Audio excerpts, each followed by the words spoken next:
തെക്കൻ കേരളത്തിൽ പ്രചാരണം ശക്തമാക്കി മുന്നണികൾ. കനത്ത ചൂടിനെയും അവഗണിച്ച് പ്രചാരണ രംഗത്ത് സജീവമാകുകയാണ് സ്ഥാനാർത്ഥികൾ.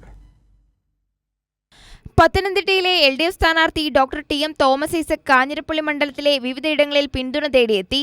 മണ്ഡലത്തിൽ വ്യക്തിഗത സന്ദർശനത്തിനൊപ്പം സ്ഥാനാർത്ഥിയോടൊപ്പമുള്ള സംവാദ പരിപാടിയായ മുഖാമുഖത്തിലും തോമസ് ഐസക് പങ്കെടുത്തു. പത്തനംതിട്ടയിലെ UDF സ്ഥാനാർത്ഥിയായ ആന്റോ ആന്റണി ആറന്മുള നിയോജകമണ്ഡലം കേന്ദ്രീകരിച്ചായിരുന്നു പര്യടനം. NDA സ്ഥാനാർത്ഥി അനിൽ ആന്റണി കോന്നി മണ്ഡലത്തിലെ കീ വോട്ടർമാരെ കണ്ട് വോട്ട് അഭ്യർത്ഥിച്ചു.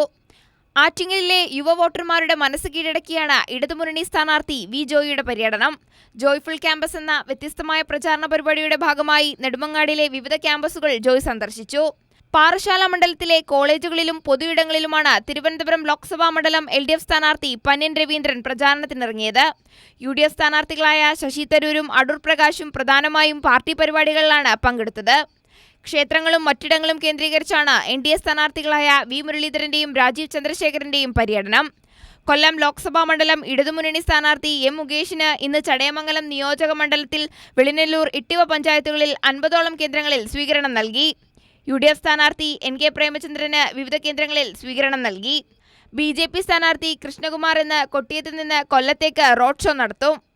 News desk Kairali news.